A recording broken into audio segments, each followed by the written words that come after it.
এই পৃথিবীতে সবচাইতে খারাপ মানুষ,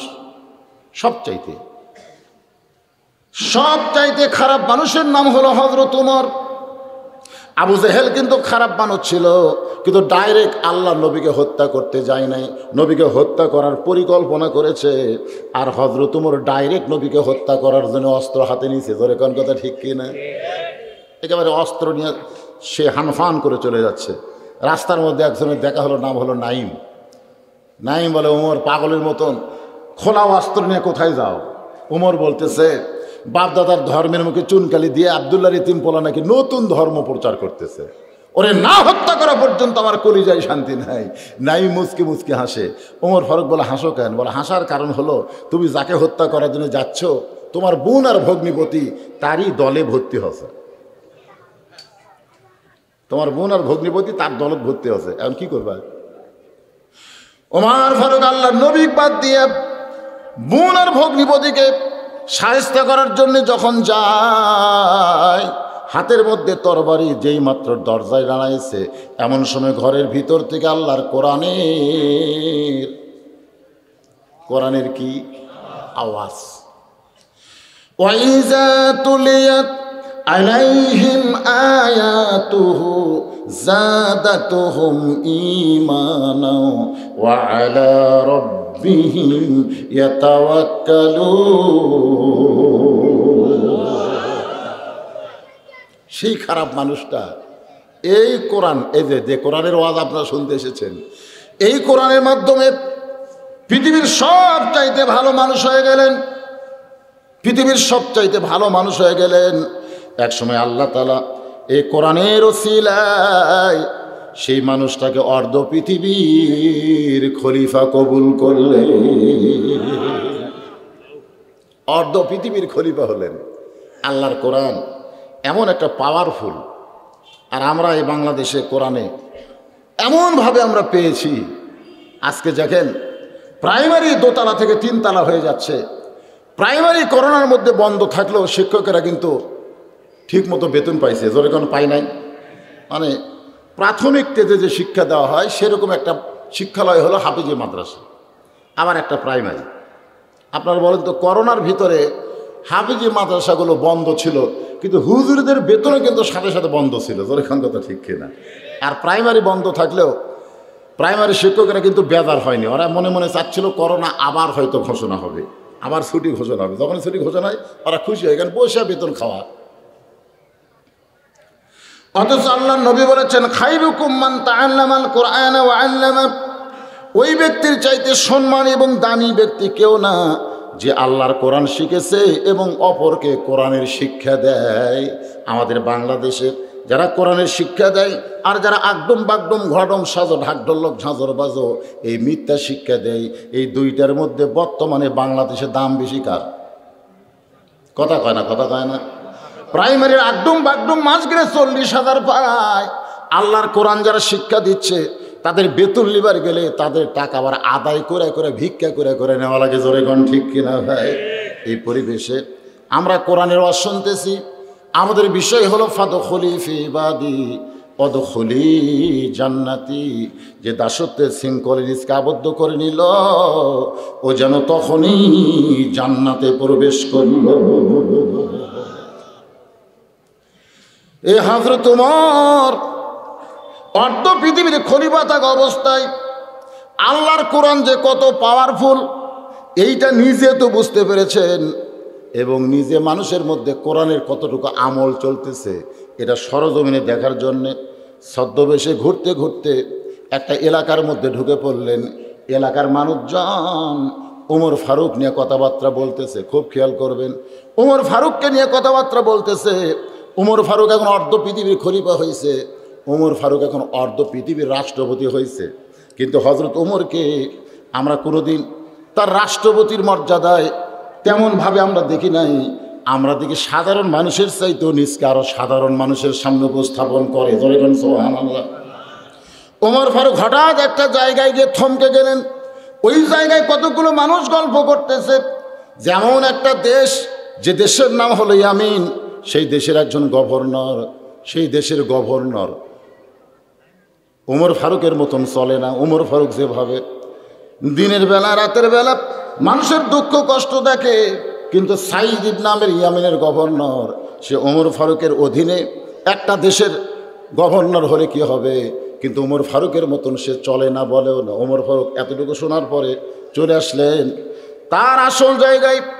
একদিন ফজরের নামাজ পড়ে হযরত ওমর যখন মুসল্লির দিকে মুখ ঘুরাইছে, এমন সময় একজন ব্যক্তি দাঁড়ায় বলতেছে, ইয়া আমিরুল মুমিনিন, আমি ইয়ামিন থেকে এসেছি, আমি ইয়ামিনের প্রতিনিধি, আপনার কাছে একটা জিনিস সাবদ্ধ করতে চাই। ওমর ফারুক হাত বাড়ালেন, ওমর ফারুকের হাতে দিলেন। ওমর ফারুক দেখেন ওইটা হলো ইয়ামিনের অভাবী মানুষের তালিকা। ইয়ামিন দেশে যত মানুষ রয়েছে অভাবী মানুষের তালিকা ওমর ফারুকের সামনে দেওয়া হলো, কিন্তু দেখা যাচ্ছে 1 নম্বরে যার নাম লেখা তার নাম হলো সাইদ ইবনে আমের। ওমর ফারুক আশ্চর্য হয়ে বললেন, রে ইয়ামিনের প্রতিনিধি, এই সাইদ ইবনে আমেরকে তো আমি জানি, সে ইয়ামিনের গভর্নর, তুমি কোন সাইদ ইবনে আমেরের নামে 1 নম্বরে রাখছো?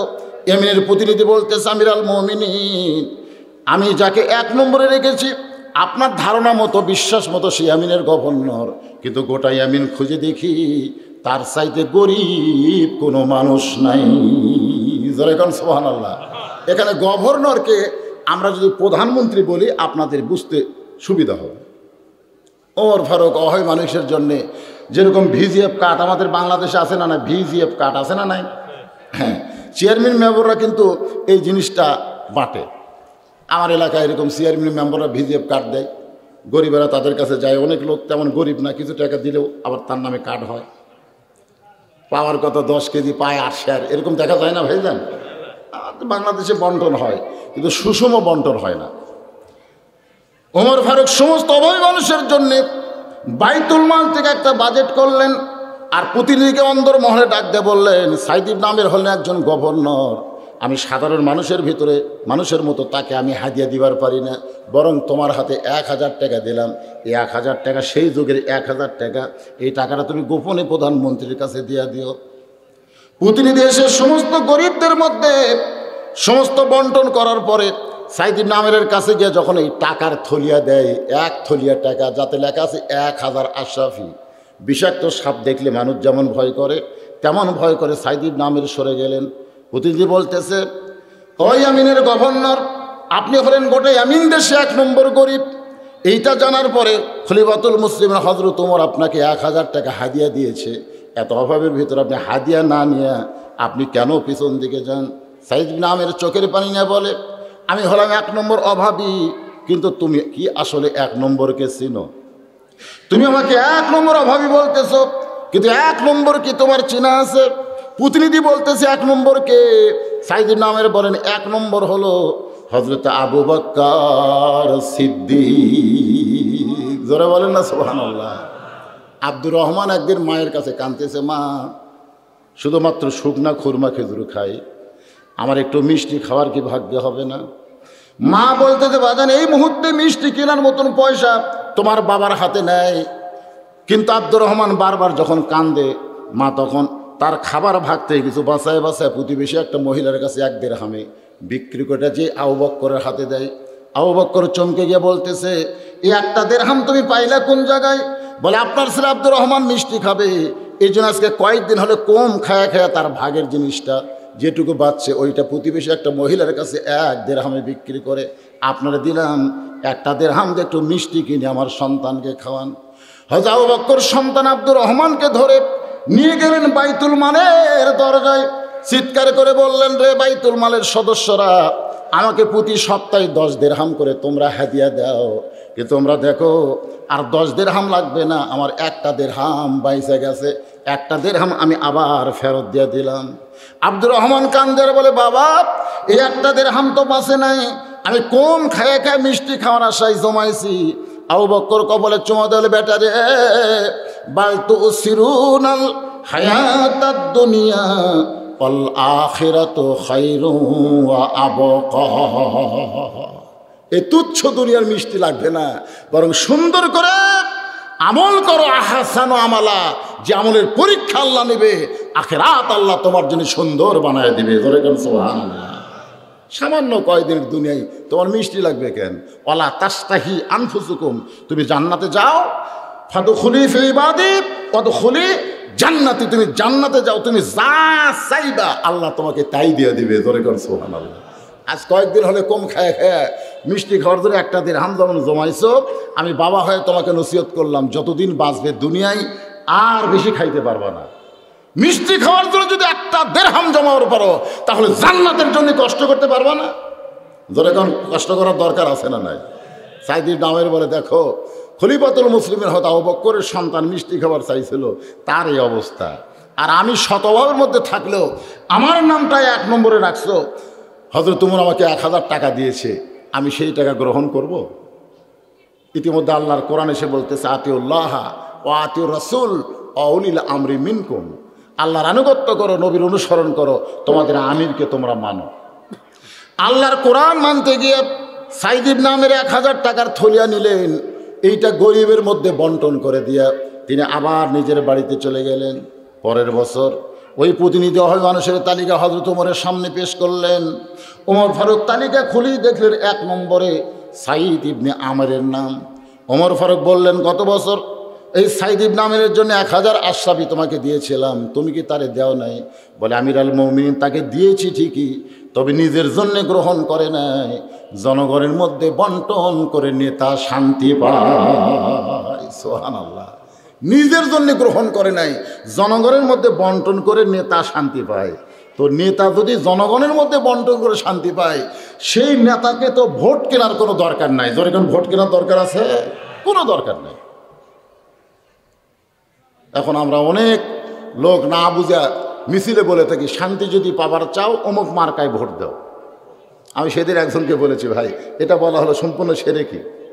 শান্তি যদি পাওয়ার চাও বদনা মার্কায় ভোট দাও, এটা কোনো ইমানদার বলতে পারবে না। তো শান্তি দেওয়ার একমাত্র মালিক হচ্ছে আমার আল্লাহ, কোনো মার্কা মানুষকে শান্তি দেওয়ার পারে না। ধরে গন্ডাটা ঠিক কি না? সেরেকি কথা যে শান্তি যদি পাওয়ার চাও অমুক মার্কা। মার্কা কি? আমরা মার্কা থেকে ভোট দেব না যিনি দাঁড়াইছে তাক দেখে দেব? কথা কয় না। যিনি দাঁড়াইছে সেই মানুষটা কি, সেই মানুষটা কেমন, এইটা দেখে আমাদের কাজ করা লাগবে। যেটা বলতেছিলাম একটু মনোযোগ দেন। ওমর ফারুক বললেন, আগামী বছর মহরম মাসের 1 তারিখে আমি ইয়ামিন দেশে যাব। আগামী বছরের 1 মহরম আমি ইয়ামিন দেশে যাব শুধুমাত্র সাইদ ইবনে আমেরকে দেখার জন্যে।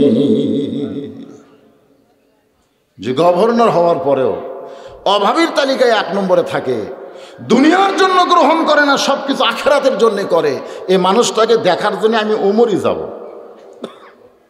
প্রতিনিধি বলতেছে, আপনি যাবেন কেন? আপনি হলেন অর্ধ পৃথিবীর খলিফা, আপনার যাওয়া দরকার নাই, আপনি খালি বলেন, আমি গিয়ে বললে উনি আপনার কাছে আসবে। ওমর ফারুক বললেন, না, আমি নবীর জীবনে দেখেছি একজন রাখাল, আল্লাহ রাসূল যখন আসরের নামাজের পরে সাহাবীর দিকে মুখ ঘুরাইছে, দেখে পিছনে একজন সাহাবী দাঁড়ায় আছে। রাসূল বললেন, এজলেস, বসো। সাহাবী বললেন, হুজুর আমি হলাম রাখাল, আমি হলাম একজন রাখাল। আমি উটদুম্বা যখন চারাই হযরত বেলাল তখন আসরের আজান দিয়েছে, আজান শোনার সঙ্গে সঙ্গে উটদুম্বা বাদ দিয়ে আমি আপনার পিছনে নামাজ পড়ার জন্য উপস্থিত হয়েছি। তা আস্তে আস্তে আমার একটু দেরি হয়েছে, আমি এত পিছনের মুসল্লি হয়েছি যে আপনি যখন আসরের নামাজের পরে বসে কিছু তালিম দিচ্ছেন, আমি দূরে বসে আপনার কথা শুনতে পাই, কিন্তু আপনার পবিত্র চেহারাটা দেখতে পাই না। হুজুর এই জন্য আমি জানাইছি, মেহেরবানি করে আমার কোনো বেয়াদবি নেবেন না। ওমর বলতেছে, রে প্রতিনিধি শোনো, এই কথা যেই মাত্র রাখাল সাহাবী বলেছে, সঙ্গে সঙ্গে নবী আমার দাঁড়ায়া সমস্ত সাহাবীদের বললেন, তোমরা মাঝখানে রাস্তা করে দাও। সমস্ত সাহাবীরা মাঝখানে রাস্তা করে দিচ্ছে। ওমর ফারুক রাসূলের জুব্বা ধরে বলতে, হুজুর আপনি কোথায় যাবেন? ও ডাকলেই তো চলে আসবে। আল্লাহ রাসূল বললেন, ওমর ইয়ানজুরু বিনূরিল্লাহ, 2 চোখ দিয়ে দেখো না, নূরের চোখ দিয়ে তাকায় দেখো। ওর কলিজার মধ্যে এত বেশি মহব্বত যে মহব্বতের পারে আমি নবীকে তার কাছে নিয়ে যাচ্ছে। তখন সুবহানাল্লাহ। আপনারা কি মনে করেন অনেক হাজী সাহেবরা টাকা বেশি আছে, টাকার জন্য হয়তো মদিনায় গিয়ে রাসূলকে সালাম দিচ্ছে, কিন্তু আপনারা গরিবেরা হয়তো মদিনায় যাওয়ার পারতেছেন না, তাই বলে কি মনে করবেন আপনারা রাসূলকে সালাম দরুদ পড়বেন না? আব্দুল আলিম কি কইছে? মনে বড় আশা ছিল যাব মদিনায়, সালাম আমি করব গিয়া নবীজি রওজায়। আল্লাহ নবী বলেন, আব্দুল আলিম রে, মদিনায় এসে আমার সালাম দেওয়া লাগবে না, পৃথিবীর যেখানে থাকো না কেন ওই জায়গা থেকে যদি সালাম দাও তোমার কলিজার মহব্বতের পাওয়ারে আমি নবীর দরবারে সালাম পৌঁছে যাবে। ওমর ফারুক পহেলা মহররম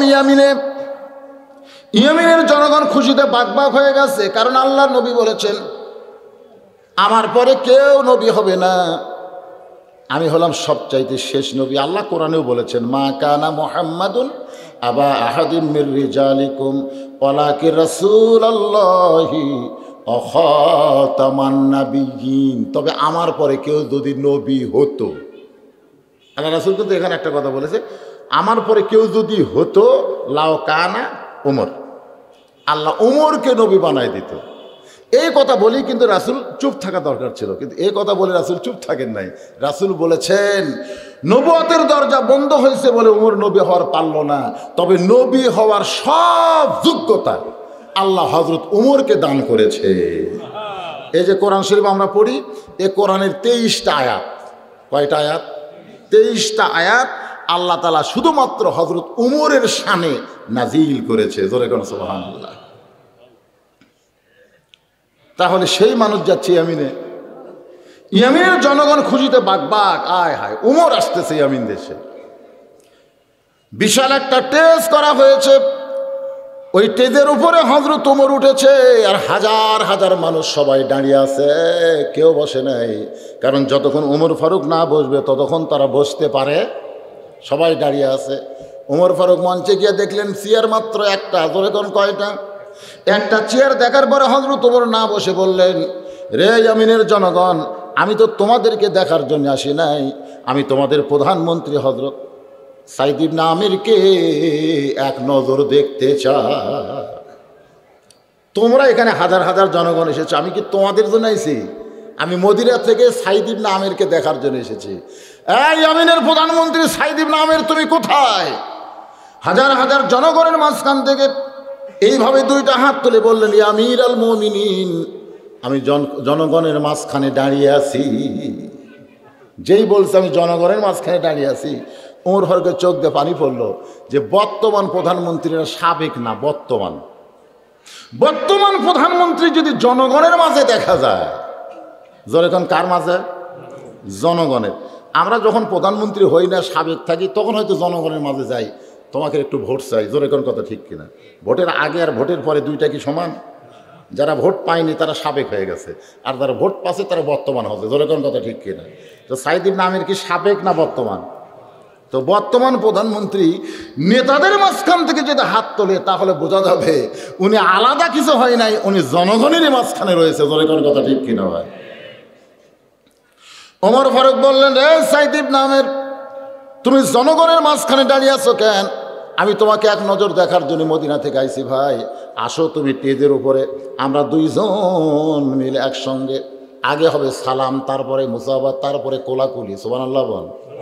সাইদ ইবনে আমির যখন টেজের দিকে আসতেছে, এমন সময় জনগণ চিল্লায় বলে, আমির আল মুমিনিন, আমরা একটা চেয়ার রাখছি শুধুমাত্র আপনার জন্যে, আপনি সেই চেয়ারে বসবেন, আপনি নবীর হাদিস থেকে কিছু বলবেন, আল্লাহর কোরআন থেকে কিছু বলবেন, আমরা জনগণ শুনবো এবং আপনার পবিত্র চেহারা দেখে আমাদের জীবন ধন্য করব। একটা উট যদি উমরও চড়তে পারে, রাখালও চড়তে পারে, এক চেয়ারে সাইদ ইবনে আমিরও বসতে পারবে, উমরও বসতে পারবে। জনগণ কথা ঠিক কিনা?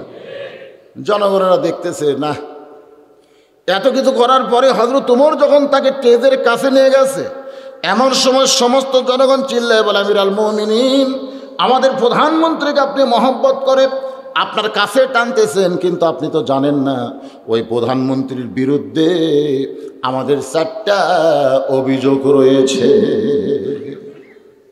যেই বলেছে প্রধানমন্ত্রীর বিরুদ্ধে, পক্ষে না বিরুদ্ধে? বিরুদ্ধে আমাদের 4টা অভিযোগ আছে। ওমর ফারুক মুচকি মুচকি হাসলেন, এই মানুষের বিরুদ্ধে আবার অভিযোগ? যে 50 বছর কোরআনের তাফসির করে, যার ওয়াজের মাহফিলে লক্ষ লক্ষ মানুষ হয়, এই মানুষের বিরুদ্ধে অভিযোগ? কি খান আপনাদের ভিতরে এরকম একটা আশ্চর্য কাজ করে না? করে কি করে না? আমি চলে আসলাম মদিনা থেকে যাকে এক নজর দেখার জন্যে, যে মানুষটা নিজের অভাবকে দেখে না, সাধারণ মানুষের অভাব দেখে, সেই মানুষের বিরুদ্ধে অভিযোগ বিরুদ্ধ হলেও হয়তো পক্ষ পড়তে পারে। যেরকম ফজর নামার সময় একজন মুসল্লি ইমামের কাছে অভিযোগ করছে, হুজুর এই প্রতিদিন ফজরের আগে আমাকে ডাকে, প্রতিদিন ফজরের সময় আমার জানলাত গিয়ে ডাকে, আর ডাকের কারণে আমি চেতন পাইয়া উঠে আসে ফজর নামাজ পড়তেছি, এর বিরুদ্ধে আমার অভিযোগ। আপনারা বলেন তো ইমাম সাহেব কি অভিযোগের বিচার করবে? আর খুশি হয়ে বলবে কাম তো ভালোই করছে, এরকম অভিযোগ হতে পারে। ওমর ফারুক বললেন, এ মিনের জনগণেরা, তোমাদের প্রধানমন্ত্রীর বিরুদ্ধে তোমাদের 4টা অভিযোগ আছে, এই অভিযোগগুলো বলো তো। সমস্ত জনগণের ভিতর থেকে একজনকে জিম্মাদার বানানো হলো। তিনি বলতেছেন, সমস্ত জনগণের পক্ষ থেকে আমি আপনার কাছে বলতেছি, আমাদের প্রধানমন্ত্রীর বিরুদ্ধে 4টা অভিযোগের 1 নম্বর হলো প্রতিদিন কার্যালয়ে দেরি করে আসে। লিয়াবলুয়াকুম আইয়ুকুম আহসানু আমালান ওহুয়াল আজিজুল গফুর ফাদখুলি ফি ইবাদি ওয়াদখুলি জান্নাতি। ওমর ফারুক চমকে উঠলেন, একজন প্রধানমন্ত্রী কার্যালয়ে দেরি করে আসে ঠিকই, কি করে আসে? দেরি করে আসে। 2 নম্বর অভিযোগ হলো হঠাৎ একদিন আসেই না।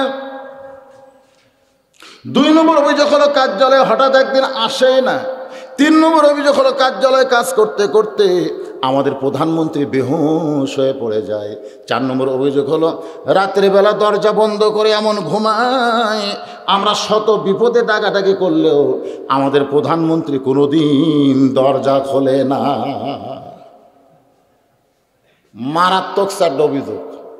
ওমর ফারুক বললেন, সাইদ ইবনে আমের, জনগণ তোমার বিরুদ্ধে 4টা অভিযোগ করেছে, তুমি যদি শুধু বলো যে অভিযোগগুলো মিথ্যা, শুধু বলো অভিযোগগুলো মিথ্যা, আমি তোমার কথাই গ্রহণ করব।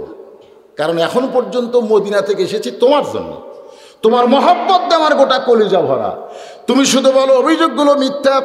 সাইদ ইবনে আমের বলে, অভিযোগগুলো মিথ্যা আমি বলতে পারতাম যদি আপনি বিচারক হতেন। আপনি যদি বিচারক হতেন তাহলে বলতাম অভিযোগগুলো মিথ্যা, কিন্তু আপনার কাছে মিথ্যা বললে কি হবে? আলাইসাল্লাহু বিআহকামিল হাকিমিন। আপনি বিচারক, আপনার সামনে মিথ্যা বলে খালাস পাওয়ার চেষ্টা করতাম। জোরে কোন কথা ঠিক কিনা? আজকে বাংলাদেশে বিচারকের সামনে মানুষ সত্য মিথ্যা কয় কি কয় না? জোরে কোন কয় কি কয় না? কারণ তারা বিশ্বাস করে এটাই বিচারক। উকিল আবার জেরা টেরা করে জোর গলায় বলে, দেখেন স্যার, ইয়োর অনার, এরকম বলে। কিন্তু অনেক সময় দেখা গেল ভালো মানুষগুলো জেলখানা যাচ্ছে, খারাপ মানুষগুলো তদবির করে সব বার হয়ে আসতেছে। জোরে কোন কথা ঠিক কিনা? আশা করি না, বিচারক আমাকে মুক্তি দিয়ে দিচ্ছে। কোনটা বিচারক? যেটা বসে আছে, যদি আসলেই বিচারক হতো তাহলে তার আবার 11 বছর জেল হবি কে? জোরে কোন কথা ঠিক কিনা? প্রধান বিচারপতির 11 বছর জেল হয়নি, যেটা সাবেক। কি কোন হয় নাই জানেন না বাংলাদেশে? আলাইসাল্লাহু বিআহকামিল হাকিমিন। সাইদ ইবনে আমের বলে, আমির আল মুমিনিন, আপনি যদি বিচারক হতেন তাহলে আমি অস্বীকার করতাম অভিযোগগুলো মিথ্যা, কিন্তু আমার ঈমান বলতেছে আপনি মূল বিচারক না, মূল বিচারক হলো আমার আল্লাহ। এই কারণেই বলবো, জনগণের পক্ষ থেকে যে 4টা অভিযোগ করা হয়েছে, প্রত্যেকটা অভিযোগ সত্য। তো সত্য যখন বলেছে, ওমর ফারুক বলতেছে, আর তুমি এসো না, তুমি ওখানে থাকো। তোমার বিরুদ্ধে যে 4টা অভিযোগ করেছে, 1 নম্বর অভিযোগ প্রতিদিন কার্যালয়ে দেরি করে আসো। আরে মিয়া প্রধানমন্ত্রী, তুমি যদি অলস হও, তোমার যদি সময় জ্ঞান না থাকে, গোটা দেশ সাতলে যাবে। জোরে করে কথা ঠিক কিনা? যারা মসজিদের ইমাম হয় এরা কিন্তু শুধু ইমাম না, একজন নেতা। আপনারা বলেন তো জামাতের একটা সময় সুযোগ আছে না? নয়, জোরে কেন আছে নয়? ইমাম বলতেছে একদিন 4টায় পড়ায়, একদিন 4:15টায় পড়ায়, একদিন আসর 4:30টায় পড়ায়, আবার একদিন 4:45টায় পড়ায়। তো মুসল্লি বাড়বি না কমবি? এই মসজিদের টাইম জ্ঞান নেই রে। ইমাম ইচ্ছা মতো নামাজ পড়ায়, আমরা আর যাবো না, যেটি সময় মতো নামাজ হয় সেটি যাবো। তোর এখন কথা ঠিক কিনা? একদিন 4:45 এসে থেকে জামাত খাড়া হচ্ছে, আর একদিন 4টার সময় থেকে জামাত হয়ে গেছে, আর একদিন 4:30 এসে থেকে কেবল খাড়া হচ্ছে। তে মসজিদ চলবি? তাহলে তুমি প্রধানমন্ত্রী, তোমার যদি আসার সময়টা নির্ধারণ না থাকে, দেরি করে কার্যালয়ে আসো, মারাত্মক অভিযোগ তোমার বিরুদ্ধে। তুমি ইয়ামিনের প্রধানমন্ত্রী থাকতে পারবে না যতক্ষণ পর্যন্ত অভিযোগের উত্তর না দিবে। সাইদ বিন আমের বলে আমির আল মুমিনিন প্রতিদিন কার্যালয়ে দেরি করে আসার পেছনে কারণ হলো, প্রতিদিন কার্যালয়ে দেরি করে আসার পেছনে কারণ হলো আমি যে মেয়েটাকে বিবাহ করেছি, যে মেয়েটা আমার ঘরে এখন বউ হয়ে আছে, আমার সেই বউটা পঙ্গু। জোরে কোন কি?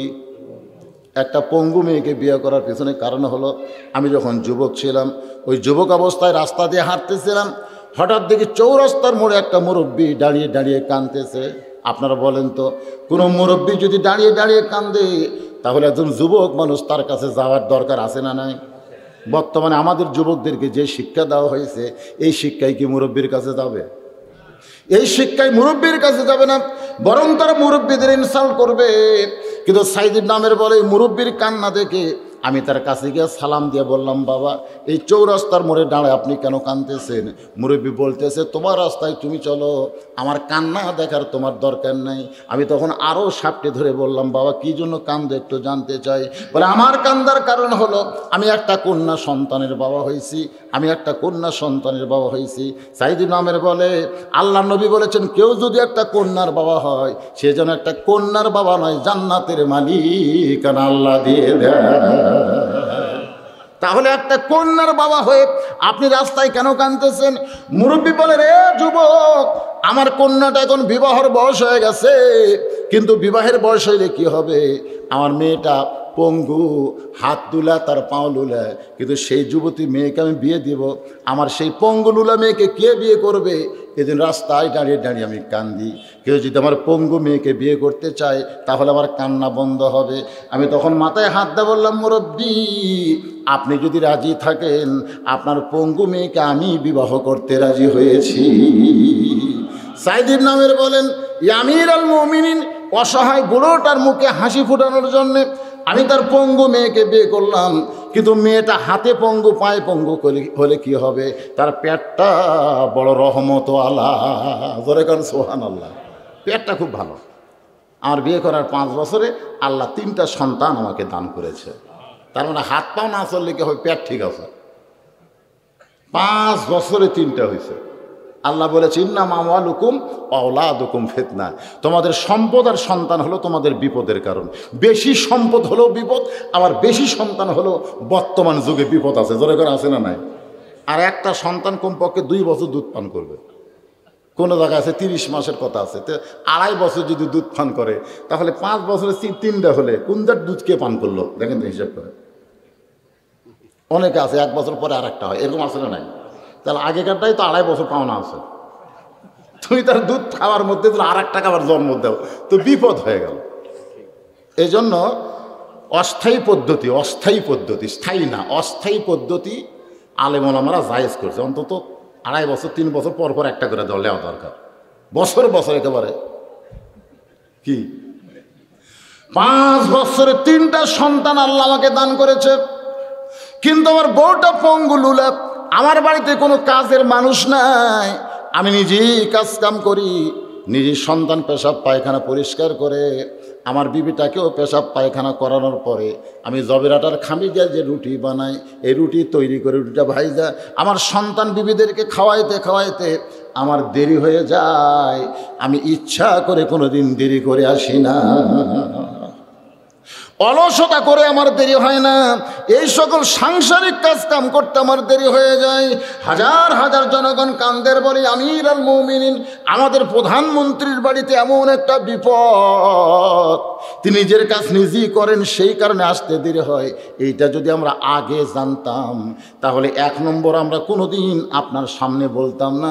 প্রতিদিন কার্যালয়ে দেরি করে আসে, আমরা সর্বসম্মতি কর্মে উইথড্র করে নিলাম। ওমর ফারুক বলতেছে, আলহামদুলিল্লাহ। এই সাইদ ইবনে আমের দেখো 1 নম্বর উইথড্র হয়েছে, 2 নম্বর প্রতিদিন কার্যালয়ে দেরি করে আসো, ঠিক আছে, হঠাৎ একদিন যে আসো না, এই না আসার পিছনে কারণ কি? সাইদ ইবনে আমের বলে, আমির আল মুমিনিন এই না আসার পিছনে কারণ হলো আমি মাসে 1 দিন বাজার করি। মাসে কয় দিন? 1 দিন বাজার করি। এই দেখেন একসাথে যে 3টা উঠলো না, এই 3টার দিকে তাকান, এই 3টার দিকে তাকান। এরা কিন্তু ওটার পিছনে মারাত্মক কারণ আছে। কি কারণে উঠছে বলবো? ওরা বসলে বলবো না, না বসলেই বলে দেবো, জানি তো আমি এগুলো।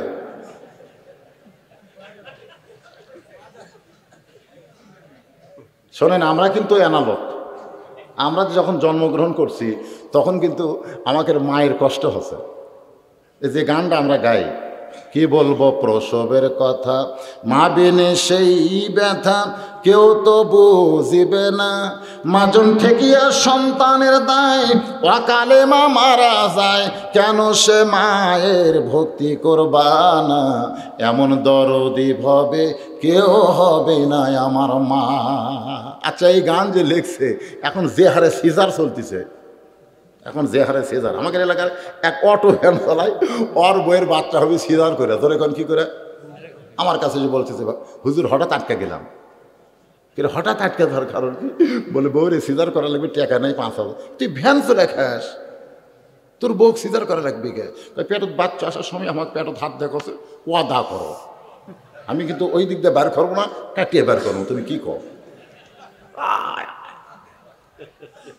ওর পেটত হাত দেওয়া আধা দিছে, এখন সিজার করবি, ভ্যান চলায়। আর আমি হইলাম, আমি 3টার বাপ হলাম, আমার বইয়ের সিজার লাগলো না। এই যারা যে মাঝে মধ্যে উঠবি ডাববি, বুঝবেন এরা সিজার করা। তোর এখন কি করা? কোনো কষ্ট হয়নি তো, টাইনিয়ে বের করছে, তাই খালি কাটিয়ে ঘুমন্ত অবস্থায় এই শালা করে বের করছে। তোর এখন তো ঠিক না, কান দেওনি, কারণ বের করেছে। ওর কান্দার কি দরকার আছে? আর আমাকে টাইনে টানে বের করতে, বের হয়ে মাথা চ্যাপটা হয়ে গেছে, সেই মাথায় থাপড়ে থাপড়ে আবার গোল করা লাগছে। কথা কথা ঠিক কেনা? আর ওরকে খালি পেট কাটিছে, আরে বের করছে। চোল ঘুমোতে আছে, ডাক্তার আরো 3 দিন পর হওয়ার কথা, টাকার লোভে আগেই বের করছি। এই সিজার করা যারা, এরা কোরআনের মাহফিল থেকে মাঝে মধ্যে ডিস্টার্ব করবে। এই সিজার করা কি? ওরা বসিছে না আছে গেছে?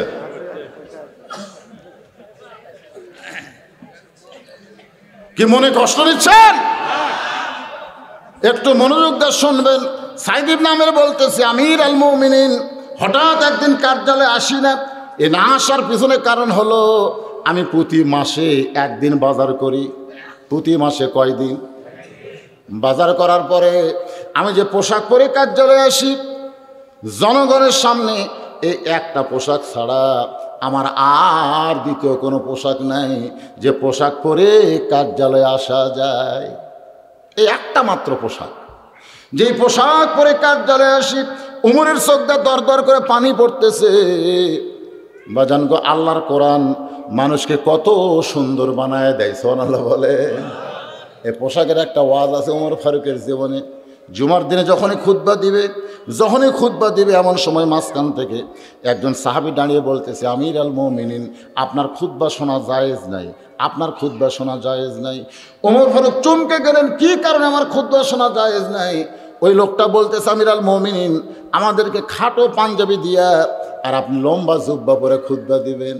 আমাদের বাইতুল মাল থেকে যেই পাঞ্জাবি দিচ্ছেন, এই পাঞ্জাবি দিয়ে হাঁটু পর্যন্ত ঢাকে না, আর আপনি লম্বা জুব্বা পরে খুতবা দিচ্ছেন।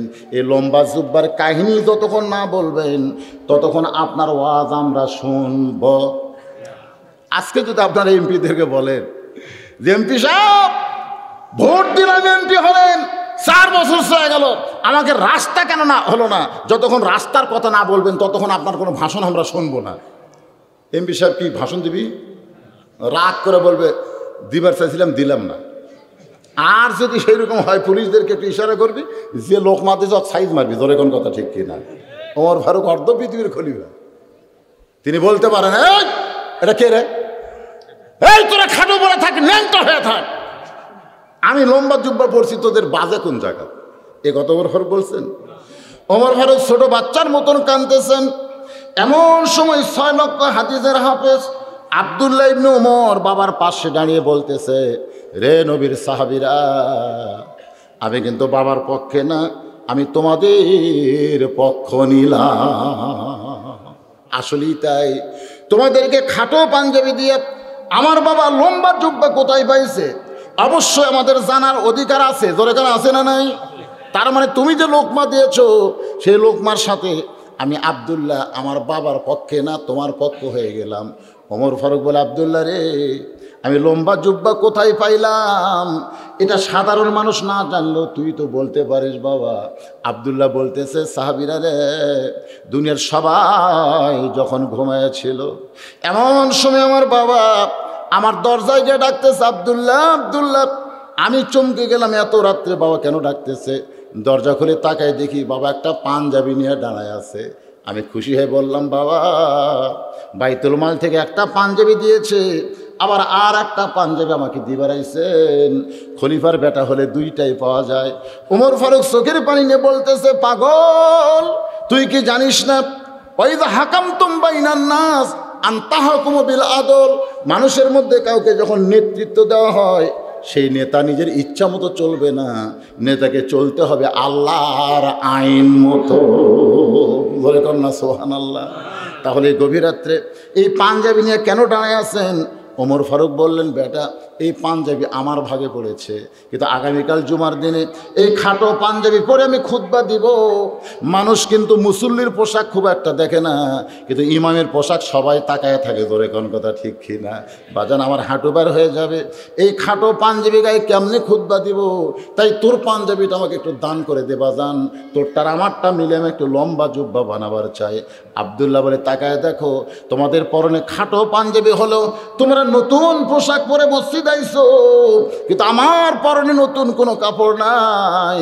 আমার নতুন পাঞ্জাবিটা আমার বাবাকে দান করার পরে আমার পাঞ্জাবি বাবার পাঞ্জাবি মিলে বাবা লম্বা জুব্বা পরে তোমাদের খুতবা শোনায়। লিল্লাহ তাকবীর।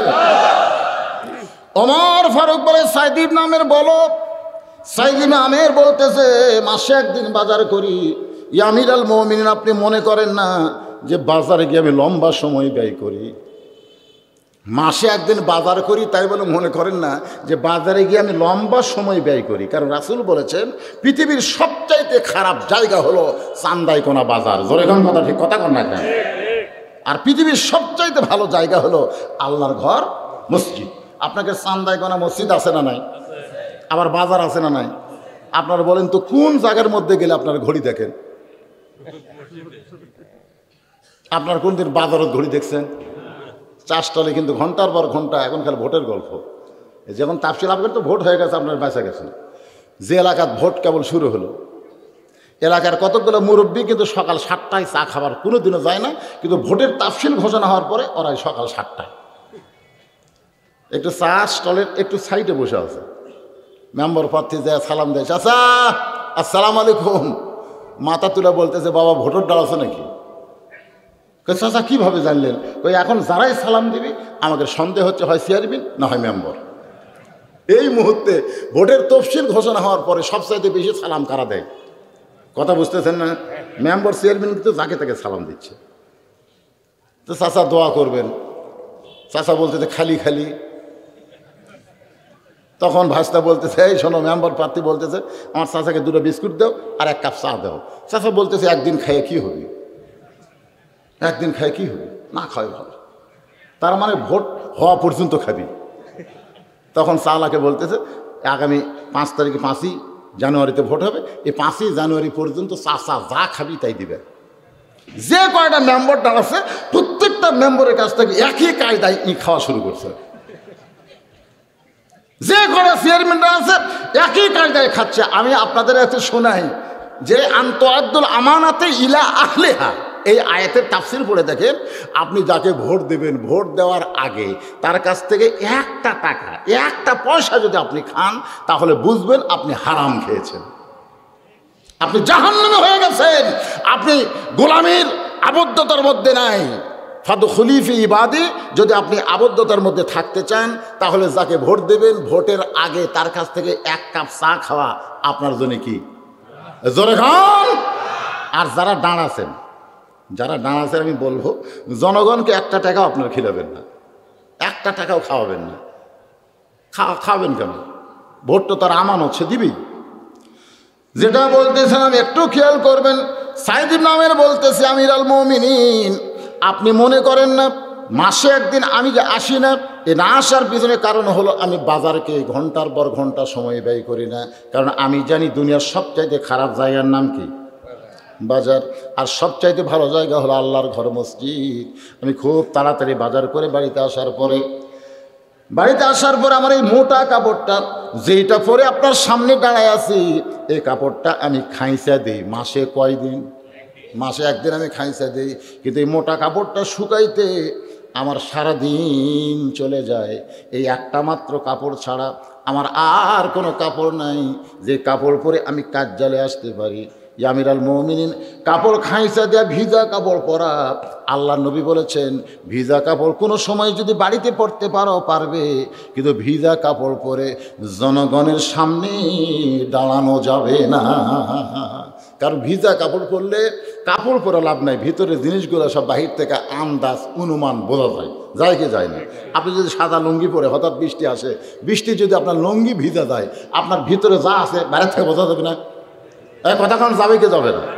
এই জন্যে ভিজা কাপড় পরে আপনি বাড়িতে থাকতে পারেন, কিন্তু রাস্তাঘাটে আপনাকে ভিজা কাপড় পরে বের হওয়া যাবে না।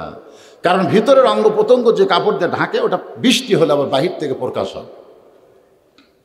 সাইদ ইবনে আমের বলে আমির আল মুমিনিন ওই ভিজা কাপড় পরে আসতে পারি না, এই জন্যে মাসে একদিন হঠাৎ আমি আসতে পারি না এই বাজার করার কারণে, কাপড় পরিষ্কারের কারণে, এবং সারা মাসের যে সমস্ত কাজকাম আছে সমস্ত কাজকাম করার কারণে আমি একদিন আসতে পারি না। সমস্ত জনগণ কান্দের বলে আমির আল মুমিনিন, আমাদের প্রধানমন্ত্রী সাইদ ইবনে আমের যে একটা মাত্র কাপড়, যে কাপড় পরে কার্যালয়ে আসে, মাসে একদিন বাজার করে, সেই কাপড় পরিষ্কার করতে শুকাইতে দেরি হয়। এইটা যদি আমরা আগে জানতাম তাহলে হঠাৎ একদিন কার্যালয়ে আসে না, এইটা আমরা আপনার কাছে অভিযোগ করতাম না। আমরা সর্বসম্মতিক্রমে এই 2 নম্বর অভিযোগকেও উইথড্র করে নিলাম। লিল্লাহ তাকবীর। ওমর ফারুক বলে, রে সাইদ ইবনে আমের 4টা অভিযোগের মধ্যে 2টা উইথড্র হয়েছে। এখন 3 নম্বর অভিযোগ হলো মাঝে মধ্যে কার্যালয়ে কাজ করতে করতে তুমি বেহুঁশ হয়ে পড়ে যাও। কারণ তুমি শুধু আমিনের প্রধানমন্ত্রী নাও, তুমি আমিনের কেন্দ্রীয় মসজিদের ইমাম। আল্লাহ রাসূল বলেছেন যাদের মিরকি ব্যারাম আছে, হঠাৎ কাঁপতে কাঁপতে পড়ে যায়, এমন মানুষ যত বড়ই দামি হোক না কেন, তাকে কোনো নেতার আসনে বসান যাবে না এবং তার দ্বারা ইমামতিও চলবে। হঠাৎ হয়তো নামাজ পড়াতে গিয়ে 2 রাকাত পড়াতেই মিরকি ব্যারাম উঠছে, ঠাস করে পড়ে গেল, অবস্থা কী হলো? এই জন্য নেতা নির্বাচন করতে গেলে রোগা বুড়িয়ে লাঠি ধরে হাঁটে, ওই লিজই লড়বার পারতেছে না, ওই জনগণের কি খেদমত করবে? এই জন্য ইয়ং জেনারেশন মেম্বার চেয়ারম্যান যারা দাঁড়াবি, ভোটটা তারকেও কি মারা লাগবে, কথাটা বুঝলেন? এই বুড়ে থোড়া ভাঙ্গাচোরা কিন্তু আর চলবি না। যারা মসজিদে চেয়ার নিয়ে নামাজ পড়ে, ওরা আবার চেয়ারম্যানও দাঁড়ায় কেন? 13টা ফরজের মধ্যে একটা ফরজ হলো দাঁড়ায় নামাজ পড়া। তুমি হেঁটে হেঁটে মসজিদে এসে চেয়ারত বসো, তুমি তো চেয়ারম্যান হওয়ার উপযুক্ত না। আমার কথা কি বুঝলেন? এখন কি বুঝতেছেন? সাইদ আমের বলতেছে আমির আল মুমিনিন, আমার কোনো মিরকি ব্যারাম নাই, আমি মাঝে মধ্যে কার্যালয়ে কানতে কানতে বেহুশ হয়ে যায়। এইটা যদি আপনি শুনতে চান, আমার জীবনের একটা করুণ কাহিনী শুনতে হবে, যেটা আপনারা হয়তো সহ্য করতে পারবেন না। ওমর ফারুক বললেন, তোমার বিরুদ্ধে অভিযোগ করা হয়েছে, তুমি কার্যালয়ে কাজ করতে করতে কানতে কানতে বেহুশ হয়ে যাও। এই বেহুশ হওয়ার কারণ কি বলতে হবে? সাইদ নামের বলে, তাহলে শোনেন, আমি যখন কাফের ছিলাম, আমি কিন্তু জন্মসূত্রে মুসলমান না। আমরা যারা এখানে বসে আছি, আমরা সবাই হলাম জন্মসূত্রে মুসলমান। জোরে কর না সুবহানাল্লাহ। জন্মসূত্রে হয়েছি তো, এই জন্য মুসলমানের খুব একটা আমরা দাম দেই না, খুব একটা দাম দেই না। কিন্তু হিন্দুর থেকে, কাফের থেকে, ইহুদি থেকে, খ্রিস্টান থেকে যারা মুসলমান হয়েছে, তাদের কিন্তু দাম আছে। জোরেকান আছে না নাই? জোরেকান আছেন না? সাইদ ইবনে আমের বলে, আমি যখন কাফের ছিলাম, ওই কুফরি অবস্থায় আমাদের নেতার নাম ছিল আবু সুফিয়ান। তখন কাফেরদের নেতার নাম কি? আবু সুফিয়ান বলতেছে, রে মক্কার যুবকেরা, আব্দুল্লাহ এতিম পোলা হিজরত করে মদিনায় গেল, মদিনায় যাওয়ার পরে সেই যুদ্ধে আমাদের নেতা আবু জেহেল সহ অনেক নেতারা দুনিয়া থেকে বিদায় হয়ে গেল। এখন শুনলাম মদিনা নাকি রাষ্ট্রপতি করেছে, মদিনা নাকি রাষ্ট্র গঠন করেছে, আর সেই রাষ্ট্রের প্রেসিডেন্টের নাম হলো মুহাম্মাদুর রাসূলুল্লাহ। এই কোরআন দিয়ে যদি মদিনা চলে, একদিন কোরআন দিয়ে মক্কা চলবে, একদিন কোরআন দিয়ে গোটা বিশ্ব চলবে। তো মুসলমানের চলার পাথেও কোরআনকে তাদের কাছ থেকে যদি কাইরা নেওয়া যায়, তাহলে মুসলমান চলার কোনো রাস্তা পাবে না, মুসলমান আস্তে আস্তে ধ্বংস হয়ে যাবে। আজকে আমাদের দেশে কোরআন আছে না নাই? কিন্তু কোরআন মতে যদি আমরা না চলি, আমরা আস্তে আস্তে কি হব? কথা কয় না, কি হব? আবু সুফিয়ান বলতেছে, যুবকেরা এখন মদিনায় কি আব্দুল ইতিম পোলা এই কোরআন যা বলে সেই অনুযায়ী চলে, আর চলার কারণে মদিনা এখন ইসলামী রাষ্ট্র গঠন হয়েছে। ওই মুসলমানের কাছ থেকে কোরআনকে ছিনিয়ে নেওয়া লাগবে। তো মক্কার যুবকেরা বলতেছে, কোরআনকে ছিনিয়ে কিভাবে নেবেন? কোরআনকে ছিনিয়ে নিতে গেলে কি করা লাগবে? আবু সুফিয়ান বলতেছে, তখন কোরআনের হাফেজ ছাড়া, তখন কোরআনের হাফেজ ছাড়া এরকম লিখিত কোনো কোরআন ছিল না। এখন যেরকম কি আছে, কথা কয় না, হাফেজ ছাড়াও লিখিত কোরআন আছে না নাই? তো তখন লিখিত কোরআন ছিল না। আবু সুফিয়ান বলল, ওই কোরআনের হাফেজগুলোকে হত্যা করা লাগবে। আজকে আমাদের বাংলাদেশে কোরআনের হাফেজকে সরাসরি হত্যা করা হচ্ছে না, কিন্তু অনেক হাফেজ সাহেব আমার এলাকায় এই করোনার ঠেলায় অটো ভ্যান কিনছে, অটো ভ্যান। আমার এলাকার এক ছেলে দাওরা পাশে এবং কোরআনের হাফেজ, এখন ভ্যান চলায়। আমি বললাম, কেউ চাকরি হচ্ছে না হুজুর, মাদ্রাসা বন্ধ হয়ে গেছে। তো মাদ্রাসা বন্ধ হলে কি করবেন? ভ্যানই চালান লাগবে।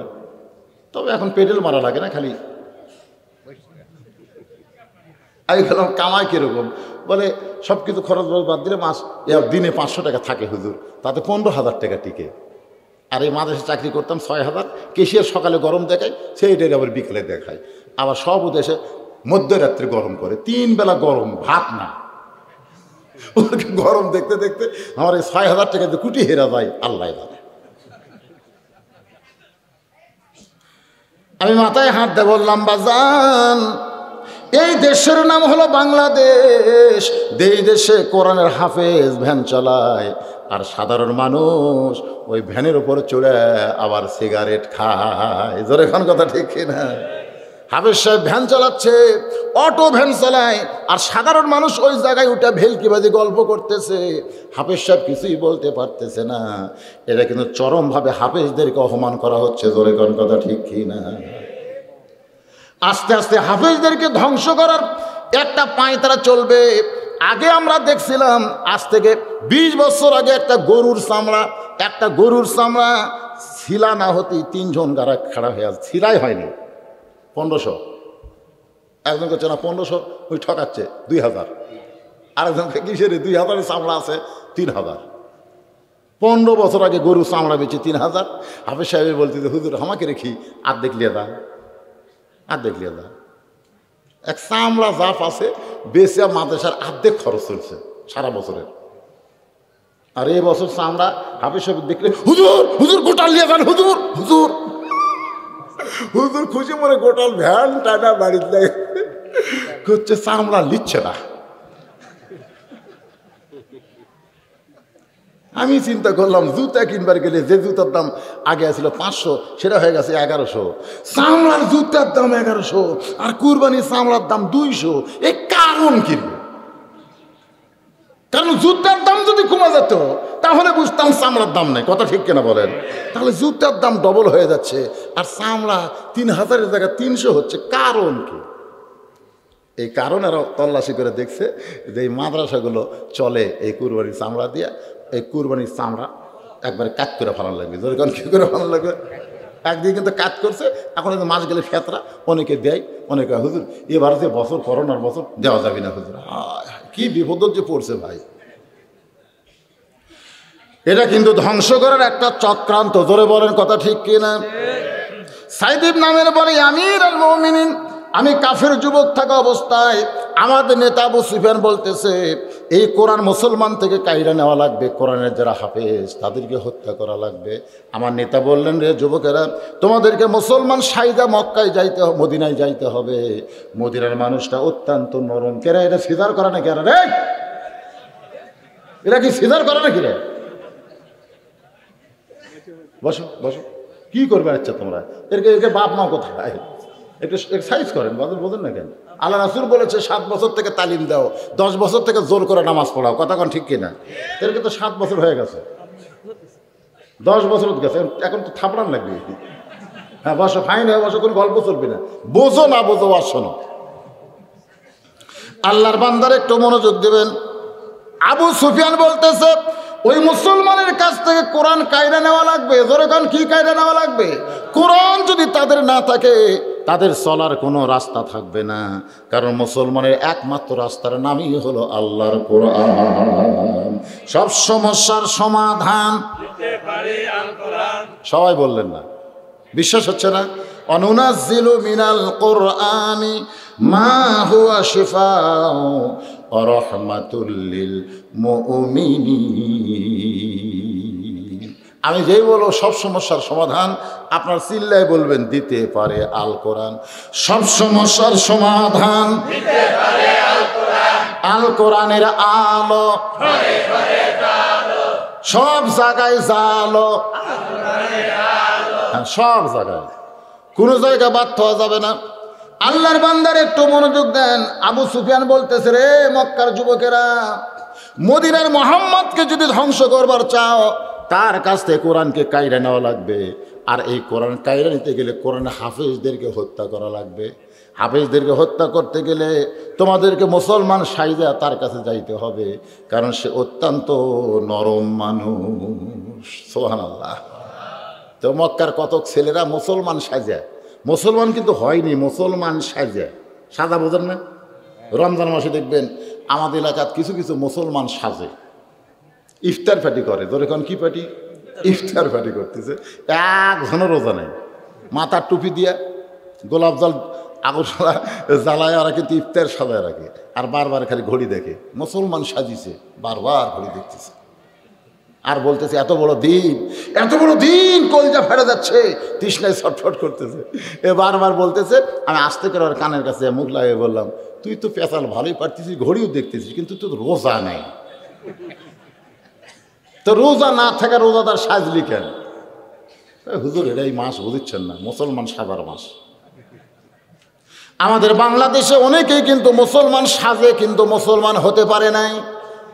সাইদ ইবনে আমের বলেন, ওই মক্কার কাফের যুবকেরা মুসলমান সাইজা মদিনায় গিয়া আল্লাহ নবীর দরবারে, হুজুর হিজরত করে মদিনায় চলে আসলেন, কিন্তু আপনি কি জানেন মক্কায় অনেক মুসলমান আছে, তারা আল্লাহর কোরআন শিখতে চায়, তাদের কোরআন শিক্ষা দেওয়ার মতন কোনো মানুষ নেই। কি মারাত্মক কথা! মুসলমান সাজা কাফের যুবকেরা নবীর কাছে বলতেছে, আপনি মক্কা ছেড়ে মদিনায় হিজরত করে আসলেন, কিন্তু আপনি কি জানেন মক্কায় এখনো শত শত মুসলমান আছে, তারা আল্লাহর কোরআন শিখতে চায়, তাদের কোরআন শিক্ষা দেওয়ার মতন কোনো কোরআনের হাফেজ মক্কাত নেই। আমাদের নবী যদি গায়েব জানতো, অনেকে বলে আমাকে নবী গায়েব জানে, যদি জানতো এই কয়টা কান সারা লাল করে দিত। জোরে কোন কথা ঠিক এই করে, এই তোরা না কাফেরের বাচ্চারে, তাহলে মাথার টুপি দিলি মুসলমান হওয়া যায়? এই মাথার টুপি দিলেই মুসলমান হওয়া যায় না। তোরা কাফেরের বাচ্চা, কিন্তু নবী গায়েব জানে না। গায়েব না জানার কারণে আল্লাহ নবী বললেন, খায়রুকুম মান তাআল্লামাল কোরআন ওয়া আল্লামা। ওই ব্যক্তি সবচাইতে সম্মানী দামি যে কোরআন শিখেছে এবং অপরকে শিক্ষা দেয়। তোমার মধ্যে কারা কারা কোরআন হাফেজ আছো, এই মুসলমানের সাথে তোমাদেরকে মক্কায় যাওয়া লাগবে। সাইদ ইবনে আমের বলেন, 10 জন কোরআনের হাফেজ ওই মুসলমান সাদা কাফের যুবকদের সঙ্গে রওনা দিলেন। কয়জন? 10 জন কোরআনের হাফেজ, তারা এই মুসলমান সাদা কাফের যুবকের সঙ্গে মক্কায় রওনা দিলেন। বীরে মাওনা, আমি নিজের চোখে দেখে আইছি, ওই জায়গায় কাফেররা তরবারি নিয়ে ওত পেতেছিল। এই যুবকেরা যখন হাফেজদের নিয়ে ঢুকছে, সঙ্গে সঙ্গে তারা অতর্কিত আক্রমণ করে, এক আক্রমণে 9 জন কোরআনের হাফেজকে তারা শহীদ করে দেয়।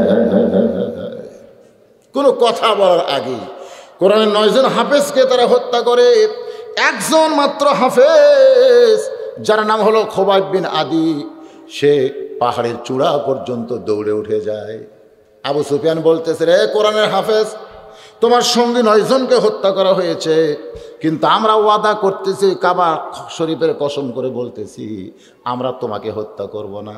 এরকম কাবা শরীফের কসমকে সাইদ ইবনে আমের বলে আমার নেতা যখন বলেছে, তখন ওই কোরআন হাফেজ নিজে চলে আসলেন। ওই হাফেজকে নিয়ে আসা হলো। মক্কার কাফেরদের ভিতরে বিশাল একটা টেজ করে ওই টেজের উপরে কোরআন হাফেজকে উঠাই বলা হচ্ছে, ও মুসলমানের কোরআনের হাফেজ, তোমার নবী আছে মদিনায়, তোমার আল্লাহ আছে আসমানে, এখন হাজার হাজার তোমার শত্রু তোমাকে হত্যা করতে চায়। এই হত্যার পূর্ব মুহূর্তে তোমার যদি কিছু বলার থাকে তুমি বলতে পারো। তুমি যেই নবীর উপর ঈমান এনেছো, আল্লাহর প্রতি এনেছো, তুমি বলো তো আল্লাহ কোন জায়গায়, নবী কোন জায়গায়। সাইদ ইবনে আমের বলে, আমি কাফেরদের মধ্যে কাফের যুবক হইয়া ওই মুসলমানের কোরআনে হাফেজের দিকে তাকায় আছি। হাফেজ সাহেব চিৎকার করে বলতেছে, তোমাদের কাছে আল্লাহ আসমানে, নবী মদিনায়, কিন্তু একজন মুসলমানের কাছে আল্লাহ আছে ইমানে, আর নবী আছে কলিজা। তার মানে কি গেল, আল্লাহ আসমানে না, নবী মদিনায় না, যারা মুসলমান তাদের ইমানে আছে আল্লাহ, আর কলিজার মধ্যে মদিনার রাসূল আছে। ধরে কোন কথা ঠিক কিনা? লা ইলাহা ইল্লাল্লাহু মুহাম্মাদুর রাসূলুল্লাহ।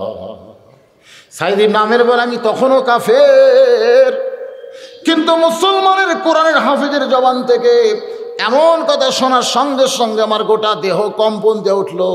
আবু সুফিয়ান বলতেছে, রে মুসলমান, তোমার সাথে 9 জনকে আমরা হত্যা করেছি, আর তোমাকে নিয়ে আমরা খেলা করব, তোমাকে নিয়ে আমরা খেলা করব। 9 জনকে হত্যা করার সময় তোমাকেও হত্যা করতে পারতাম, কিন্তু তোমাকে হত্যা করিনি, কারণ মুসলমানদের নিয়ে আমাদের খেলা করতে বড় আনন্দ লাগে। গোটা বিশ্বে এখন কাফের বেঈমানেরা মুসলমানদের নিয়ে খেলা করতেছে। জোরে কোন কথা ঠিক কিনা? আমাদের খেলতে দেওয়ার সুযোগ দেওয়া যাবে না, কোনো সুযোগ দেওয়া যাবে না। আজকে আফগানিস্তানের দিকে তাকায় দেখেন, আফগানিস্তানে কোনো ইন্টারনেট নাই, কোনো এরকম মোবাইল নাই, কোনো কিছুই নাই, তারপরেও গোটা বিশ্ব তাদের ভয়ে থরথর করে কাঁপতেছে। কারণ তাদের ইন্টারনেট হলো তাদের মাথার টুপি, তাদের নেটওয়ার্ক হলো তাদের রাসূলের সুন্নাত দাড়ি, আর মাথায় পাগড়ি দিয়ে ভাঙ্গাচোরা অস্ত্র যেগুলো আমেরিকা ফেলে দিয়ে গেছে, সেই অস্ত্রগুলো তারা এখন ব্যবহার করতেছে। গোটা কাফের বেঈমানের বিশ্ব ওই আফগানিস্তানের মুসলমানের জন্য থরথর করে কাঁপতেছে। এভাবেই মুসলমানের বিজয় হবে। আল্লাহ তাআলা ইমাম মেহেদী আলাইহিস সালামকে পাঠায় দিবে, ঈসা আলাইহিস সালাম আসবে, আবার গোটা বিশ্ব আল্লাহ মুসলমানদেরকে হাদিয়া দিয়া দিবে। গোটা বিশ্বের মালিককে, তাবারাকাল্লাযী বিয়াদিহিল মুলকু ওয়া হুয়া আলা কুল্লি শাইইন কাদির। সাইদ ইবনে আমের বলতেছে, আমিরুল মুমিনিন মাঝে মধ্যে কার্যালয়ে কানতে কানতে বেহুশ হয়ে যায়। এই বেহুশ হওয়ার পিছনে কারণ হলো, যখন আমাদের নেতা আবু সুফিয়ান বলতেছে, রে কোরআনের হাফেজ, তোমাদের 9 জনকে হত্যা করা হয়েছে, তোমাকে আমরা হত্যা করি না একটু খেলা করার জন্যে। এখনকার খেলার নাম হলো মুসলমানকে নিয়ে খেলা করা। গোটা বিশ্বে এরকম খেলা আছে না নাই? জোরে করে আছে না নাই? সাইদ ইবনে আমের বলে, আমি যদিও কাফের ছিলাম, এই কথাগুলো আমার পছন্দ ছিল না। আমাদের নেতা বলতেছে, এখন তুমি একটা বারের জন্য বলো, আব্দুল্লাহর এতিম পোলা নিপাত যাক, আব্দুল্লাহর এতিম পোলা ধ্বংস হয়ে যাক। সাইদ ইবনে আমের বলে, আমি চিন্তা করলাম এতগুলো কাফেরদের মধ্যে মুসলমান কোরআনের হাফেজ কি বলে, ওইটা শোনার জন্য আমার কানকে খাড়া করে দিলাম। ওই কোরআনের হাফেজ খোবাইব কোরআন থেকে বলতেছে, রে মক্কার কাফের বেঈমানেরা, তোমরা মনে করছো আমাকে হত্যা করবে, 9 জনকে হত্যা করেছো, কিন্তু তোমরা তো জানো না আল্লাহ রাস্তায় যাদেরকে হত্যা করা হয় তারা কোনোদিন হত্যা হয় না। ওয়ালা তাকুলু লিমান ইউকতালু ফি সাবিলিল্লাহি আমওয়াতুন বাল আহইয়াউ ওয়ালাকিন লা তাশউরুন। এটা কি আমার কথা না আল্লাহর কথা? আল্লাহ বললেন, আল্লাহ রাস্তায় যাদেরকে হত্যা করা হয়, আল্লাহ রাস্তায় যারা জীবন দেবে তাদেরকে তোমরা মৃত্যু বলো না, আমি আল্লাহ বলতেছি তারা অমর হয়ে গেছে। অমর মানে মরণে নাই, তারা মৃত্যুবরণ করে নাই। 9 জনকে তোমরা হত্যা করেছ তোমাদের কাছে, কিন্তু একজন ইমানদার বিশ্বাস করে আল্লাহ পাক তাদেরকে জান্নাতের মেহমান বানাইছে। আবু সুফিয়ান বলে, রে মক্কার যুবকেরা, ওই 9 জনকে হত্যা করেছ বীরে মৌনা পাহাড়ি এলাকায়, কিন্তু একে হত্যা করা হবে। এই হত্যাটার নাম হলো অঙ্গ প্রত্যঙ্গ বিক্রি। তোমাদের মধ্যে এমন কেউ আছো যে কোরআনে হাফেজের ডান হাতখানা নিবা? তোমাদের মধ্যে এমন কেউ আছো তার ডান কানটা কিনবা, বাম কান কিনবা, বাম হাত কিনবা? এমন কেউ কে আছো তার দেহ থেকে মাথাটা কিনবা? এমন কেউ কে আছো তার অঙ্গ প্রত্যঙ্গের ডান পা ডান বাম পা কিনবা? আমি প্রত্যেকটা অঙ্গ প্রত্যঙ্গ তোমাদের কাছে নির্ধারিত দামে বিক্রি করব। সাইদ ইবনে আমের বলতেছে, আমি আশ্চর্য হয়ে গেলাম, একটা জীবিত মানুষের অঙ্গ প্রত্যঙ্গ বিক্রি করবে কেমনে? কানের দাম এত, নাকের দাম এত, হাতের দাম এত, এভাবে যখন বিক্রি করে দেওয়া হলো, একজন কাফের যুবক তরবারি নিয়ে এক দৌড়ে মঞ্চে গেল। আবু সুফিয়ানকে বলে, নেতা আমি ডান হাতখানা নিবার চাই, কত দাম নেবেন? বলে 1000 আশরাফি দাও। 1000 আশরাফি দিয়ে ওই কোরআনের হাফিজের দেহ থেকে ডান হাতে যখন একটা আঘাত করেছে, আঘাত করার সঙ্গে সঙ্গে দেহ থেকে হাতটা যখন বিচ্ছিন্ন হয়ে যায়, আবু সুফিয়ান অট্টহাসিতে বলে, হাফিজ রে, তোমার আল্লাহ আছে আসমানে, নবী আছে মদিনায়, আমার হুকুমে দেহ থেকে হাতটা বিচ্ছিন্ন করা হলো, আবার তোমার কান বিচ্ছিন্ন হবে, তোমার অঙ্গ প্রত্যঙ্গ বিচ্ছিন্ন করা হবে। সাইদ ইবনে আমের বলে, আমির আল মুমিনিন, আমি তাকায় দেখি ওই হাফেজের দেহ থেকে রক্ত ঝরতেছে, আর হাফেজটা মুস্কি মুস্কি হাসতেছে, চিৎকার করে বলতেছে, রে দুনিয়ার কাফেরেরা শুনে নাও, একজন মুসলমানের দেহ থেকে তোমরা হাত বিচ্ছিন্ন করতে পারো, তোমরা পা বিচ্ছিন্ন করতে পারবে, তোমরা নাক বিচ্ছিন্ন করতে পারবে, কিন্তু মুসলমানের কলিজা থেকে আল্লাহ রাসূল কোনোদিন তোমরা বিচ্ছিন্ন করতে পারবে না। সাইদ ইবনে আমের বলে, আমির আল মুমিনিন, আমি চিন্তা করলাম এরপরে কি হয়। আমি দেখলাম আবু সুফিয়ানের নেতৃত্বে আমাদের কাফের যুবকগুলো পাগলের মতন তার দেহের উপর আক্রমণ করলো, কেউ হাত কাটলো, কেউ পা কাটলো, এমনকি আবু সুফিয়ান একটা বর্ষা এনে তার বুকের মধ্যে ঢুকাই দিল।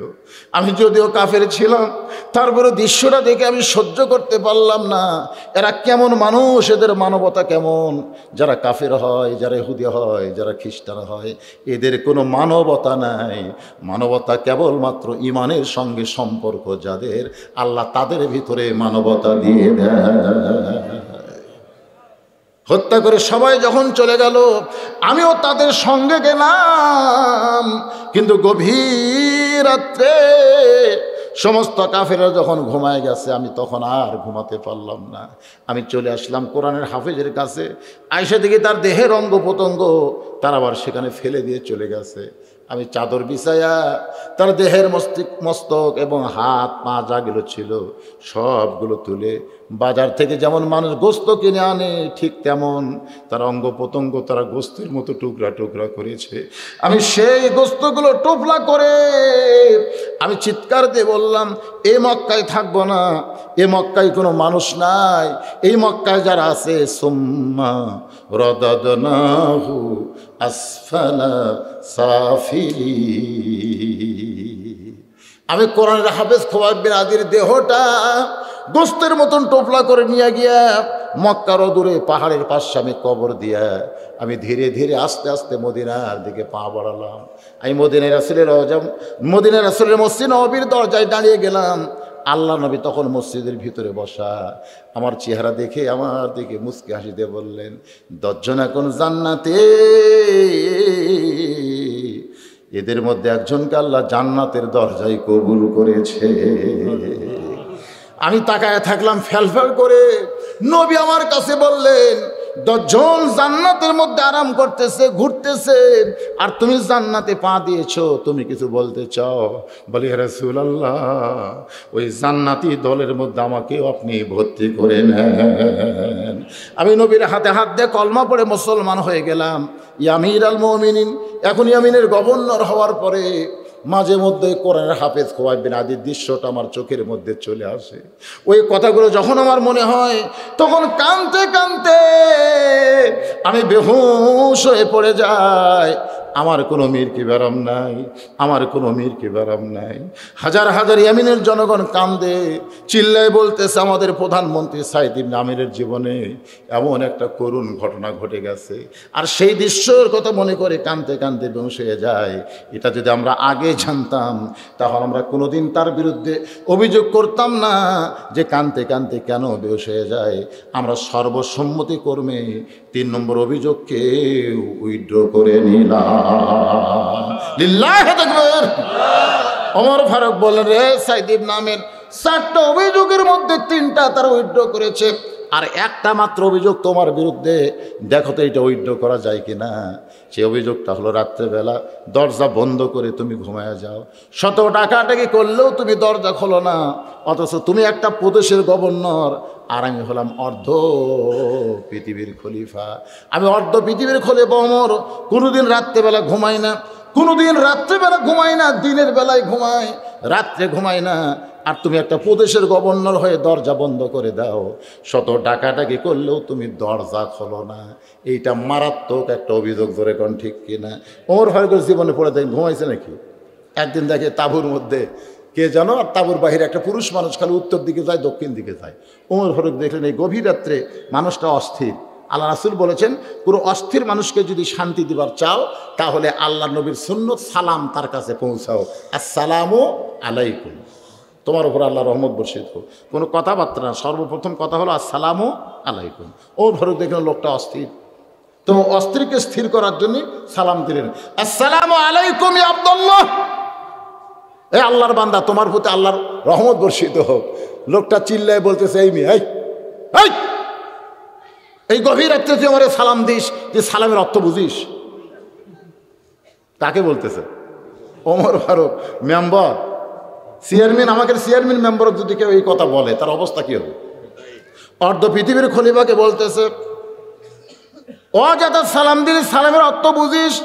ওমর ফারুক বললেন, ভাইজান আপনি অস্থির হয়ে ঘুরতেছেন, এই জন্য সালাম দিলাম নবীর সুন্নত, আপনি ওয়ালাইকুম আসসালাম না বলে এমন উত্তর কেন দিলেন? বলে আমার বাড়ি হলো অমুক এলাকায়, আমি আমার গর্ভবতী বউকে নিয়ে যাচ্ছি অমুক জায়গায়, দিনের বেলা আমি পারি নাই, রাতের অন্ধকারকে আমি পর্দা চাদর বানাইছি, জোরে কোন সুবহানাল্লাহ।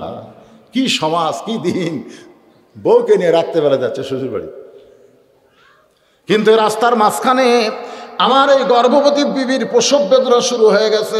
আমি তখন তাঁবু টাঙ্গাইয়া বউকে আমার তাঁবুর মধ্যে রেখে আমি অস্থির হয়ে পড়েছি, আমি কোনো কুল কিনারা পাচ্ছি না।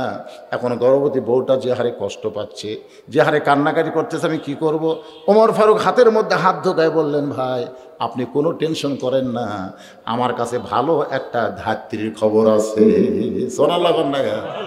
অর্ধ পৃথিবীর খলিফা বললেন, কোনো টেনশন করার দরকার নাই, আমার কাছে ভালো একটা ধাত্রীর খবর আছে। ওমর ফারুক এক দৌড়ে বাড়িতে আসলেন। আবদুল্লাহর মা, ওমর ফারুকের ছেলের নাম কি? আবদুল্লাহর মা। ওমর ফারুকের বিবি চমকে উঠলেন, যেই স্বামী তাহাজ্জুদ পড়তে আসে বাড়িতে, চলে যায় এসার পরে, আসে তাহাজ্জুদের সময়, এই লম্বা সময় সে মানুষের দুঃখ কষ্ট দেখে, আজকে এত তাড়াতাড়ি কেন আসলো? হয়তো বইয়ের কথা মনে হয়েছে নাকি? অনেক সময় বইয়ের কথা মনে হয় না, তো বিবির কথা মনে করে কি চলে আসলো নাকি? দরজা খুলে দিয়ে সালাম দেয়। ওমর ফারুক চমকে বলে, বিবিরে তুমি কি জান্নাতে যাওয়ার চাও? বলে সব সময় তো জান্নাতে যাওয়ার চিন্তায় আছি। তাহলে এখনই বের হও, এখনই বের হও, একটু পানি গরম করো, একটু কিছু নিয়ে চলো, আমরা জান্নাতে যাই। ওমর ফারুকের বিবি চিন্তায় পড়ে গেল, জান্নাতে যাওয়ার কথা বলে কোথায় নিয়ে যাচ্ছে? রাস্তার মাঝখানে বলে, বিবিরে একজন মেয়ে গর্ভবতী, তার বাচ্চা হয় না, সে মেয়েটা তাঁবুর মধ্যে কাঁদতেছে, ব্যাগ ডোর দিয়ে তাঁবুর মধ্যে ঢুকায় দিছে। আর ওমর ফারুক লোকটার সামনে এসে বলে, ভাই ইন্নাল্লাহ মা'আস সাবিরিন, ধৈর্যশীলদের সঙ্গে কি আছে? আল্লাহ আছে। একটু ধৈর্য ধরেন, একটু ধৈর্য ধরেন, নরমালি বাচ্চা হবে। কিন্তু ধৈর্য না ধরার কারণে এখন বেশি সিজার হচ্ছে। ধরে খান কথা ঠিক কিনা? ডাক্তাররা ডাকাত হয়ে গেছে, পরীক্ষা করবার গেলেই কয় সিজার করেন, সিজার করেন, সিজার করেন। কিন্তু মায়েরা জানেন না মায়ের যে এত দাম আল্লাহ কেন দিলেন। বাবা আনন্দে মাতিয়া সাগরে ভাসাইয়া সেই যে চইলা যায়, খবর লয় না মাজন ধরিয়া উদরে কত যতন করে, 10 মাস পরে পায় প্রসবের বেদনা, এমন দরদি ভবে কেউ হবে না আমার মা গো। কি বলবো প্রসবের কথা, মা বিনে সেই ব্যথা কেউ তো বুঝিবে না। মাজন ঠেকিয়া সন্তানের দায়, অকালে মা মারা যায়। মাজন ঠেকিয়া সন্তানের দায়, অকালে মা মারা যায়। সে পায়ে মায়ের পায়ের নিচে সন্তান, বেহেশত খোঁজা লাগবে। জোরে বলেন কথা ঠিক কিনা? আমার মায়েরা বোনেরা যারা পর্দার অন্তর আছেন, একটা মা হতে যে কত কষ্ট, যাদের নরমালি বাচ্চা নেয়। ওমর ফারুকের বিবি তাঁবুর মধ্যে ঢুকে ধাত্রী হয়ে কিছুক্ষণ পরে বলতেছে, আমির আল মুমিনিন আপনার বন্ধুকে খবর দেন, আপনার বন্ধুর বিবি সুন্দরভাবে বাচ্চা প্রসব করেছে। যেই কফি আমির আল মুমিনিন আপনার বন্ধু খবর দেন, ওর খবর কি? কে গো আপনি? খলিফাতুল মুসলিমিন হযরত ওমর। আপনি আমারে সালাম দিলেন, আমি সালামের উত্তরটাও পর্যন্ত দেই নাই, আর আপনার বউরে ধাত্রী বানাইছেন। ওমর ফারুক বলে, রে সাইদ ইবনে আমের, আমি সারা রাত ঘুরে ঘুরে মানুষের দুঃখ কষ্ট দেখি। তাবুর মধ্যে জ্বলতেছে চুলা, এত রাত হয়ে গেল, নিকটে যেই মাত্র গেছে বাচ্চারা মা মা বলে কাঁদতেছে, মা গো মা আজকে কি আমাদেরকে খাবার দিব না? মা বলতেছে, বাবা একটু ধৈর্য ধরো, গোস্ত সিদ্ধ হলেই তোমাদের খাবার দিব। ওমর ফারুক চিন্তা করে, এত রাত এখন পর্যন্ত গোস্ত সিদ্ধ হয় না। উটের গোস্ত হলে 1 ঘন্টা লাগবে, দুম্বার গোস্ত হলে 8 ঘন্টা লাগবে। কয়েক ঘন্টা হয়ে গেল, গভীর রাত, এখন পর্যন্ত গোস্ত সিদ্ধ হয় না। এটা কিসের গোস্ত? ওমর ফারুক লোকমা দিয়ে বললেন, মা তোমার বাচ্চাগুলো কান্দে, এখন পর্যন্ত তোমার গোস্ত সিদ্ধ হয় না, এটা কিসের গোস্ত? মেয়েটা বলতেছে, পথিক আপনার মতো আপনি চলে যান, আমার কষ্ট এখন আল্লাহ পর্যন্ত দেখে না। ওমর চমকে বললেন, মা আল্লাহ সম্পর্কে কি ধারণা করতেছো? বলে, আল্লাহ সম্পর্কে ধারণা এই জন্যই করতেছি, আমার বাড়ি হলো ইয়ামিন দেশে। আমি শুনতে পাইলাম মদিনার খলিফা হযরত ওমর অত্যন্ত ভালো মানুষ। আমার এতিম বাচ্চাদের নিয়ে মদিনায় চলে আসলাম, কিন্তু এত মানুষের ভিড়, ওমরের কাছে আমি যাইতে পারলাম না। আজকে তাবু টাঙ্গাইছি, বাচ্চাদের নিয়ে কোনো মতে রাত পাড়ি দিব, আগামীকাল সকাল বেলায় ওমরের দরবারে যাব। কিন্তু গভীর রাত্রে আমার সন্তানগুলো খালি ক্ষুধার জ্বালায় মা মা বলে কান্দে। আমি সন্তানগুলোকে সান্ত্বনা দেওয়ার জন্যে পাতিলে পাথর আর পানি বসায় দিছি, নিচে আগুনের জাল দিয়ে, আর বলে সিদ্ধ হলেই তোমাদের খাবার দেব। আমার পাতিলের পাথর কখনো সিদ্ধ হবে না। আমার মনে হয় আগামীকাল পর্যন্ত আমার সন্তানগুলো বাঁচবেও না। সঙ্গে সঙ্গে ওমর ফারুক বলে, মা তুমি একটু ধৈর্য ধরো মা। এক দৌড়ে বাইতুল মালের দরজা আসলামকে ডাক দিলেন, আসলাম রে দরজা খুলে একটা আটার বস্তা আমার মাথায় তুলে দে। আসলাম বলে, আমির আল মুমিনিন আমি হলাম চাকর, আপনি হলেন অর্ধ পৃথিবীর খলিফা, বলেন আটার বস্তা কোথায় নিয়ে যাওয়া লাগবে? ওমর কান্দের, আসলাম রে একজনের পাপের বোঝা আর একজন কেউ মাথায় নেবে না, দে আমার মাথায় তুলে দে। চাকর আসলাম যখন আটার বস্তা মাথায় তুলে দেয়, ওমর ফারুক এত জোরে দৌড় মারতেছে বস্তা মাথায় নিয়ে। পিছন দিক থেকে আসলাম বলে, আমির আল মুমিনিন জোরে দৌড়াইতে গিয়ে আপনি পড়ে যাবেন, আটার বস্তা নিয়ে দৌড়াইতে আপনি পড়ে যাবেন। ওমর ফারুক বলে, আসলাম রে দুনিয়ায় পড়া সহ্য করা যাবে, কিন্তু জাহান্নামের মধ্যে আমি পড়তে পারবো না। এক দৌড়ে গিয়ে তাঁবুর পাশে চিৎকার দিলেন, মা দেরি করো না, মা দেরি করো না, আটার বস্তা আছে, বস্তার মধ্যে অনেক কিছু আছে, মা তুমি রুটির খামির করো, হালুয়া তৈরি করো। মা রুটির খামির দিয়ে হালুয়া তৈরি করে রুটি ভাইদা যখন ওমরের কাছে দেয়, ওমর ফারুক বাচ্চাগুলোকে কোলের মধ্যে বসায়া রুটি ছিঁড়ে ছিঁড়ে হালুয়া নিয়ে যখন মুখে দেয়, বাচ্চাগুলো ফেল ফেল করে তাকায় আছে। আমাদের বাবা মরে গেছে, আমরা এতিম গো, আপনি কে?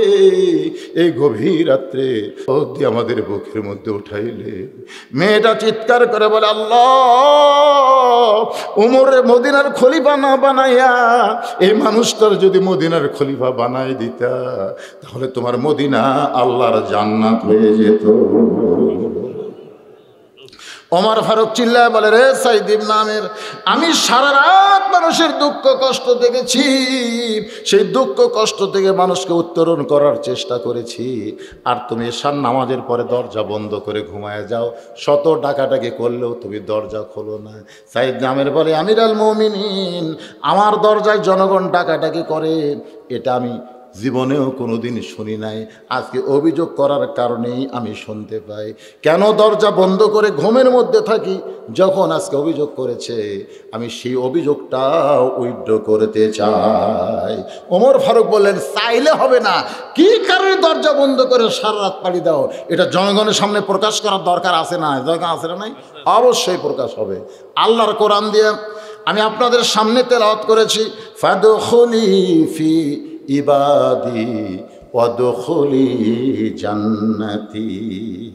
যে আল্লাহর দাসত্বের শৃঙ্খলে নিজকে আবদ্ধ করে নিল, সে যেন তখনই জান্নাতের মধ্যে প্রবেশ করলো। জোরে কর সুবহানাল্লাহ। ভাইজান, এভাবে ওয়াজ করতে করতে আমি সারা রাত ওয়াজ করলে তো হবে না, আমার পিছনে আর একটা বক্তা আছে।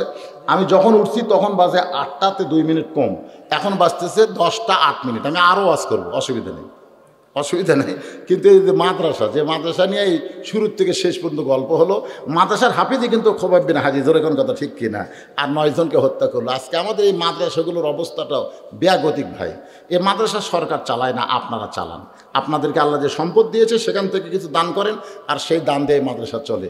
আজকে এই বিশাল মাহফিলে আমি আপনাদের 100 জন আল্লাহর বান্দাকে চাই, এই এতিম মাদ্রাসায় একটা করে কোরআন শরীফ দেওয়া লাগবে। আপনারা কি দিতে পারবেন? একটা করে কোরআন শরীফ, যে কোরআন শরীফের দাম মাত্র 500 টাকা। আপনি 500 টাকা দিবেন, খোঁজ করবি, কিন্তু কামড় দান মারিস না। মানে বাচ্চা পারবার যে আসবি খোঁজ করবি, ওই কিন্তু নামা চলে যাবে। এই কামটা করবি, কামড় নবী হিসাবে তো যা বলা দরকার তাই বলতেছে। তো এখন ওই সাপ, মানে জিন দুইটা সাপের চেহারা হয়ে ওই বাচ্চা পারবার আসতেছে, ঠিক ওরা 2 জনের ফেনা তুলে আছে। তো বাচ্চা পাড়ার জন্য যেই গাছের কাছে আসছে, এমন সময় এক ফকির এসে, বাবা আল্লাহর রাস্তায় একটু দান করো। তো যাই বাচ্চা পাড়বি, তাই এমন সময় ফকির আলো রে, আমি গাছে 2টা বাচ্চা পাড়বো, আর ফকির এসে কি এক ঝামেলা। যাই ফকির তখন আইসে, আম্মা সাইলা ফালা থানা, বাড়িতে কিছু আর ফকিরকে দিছে।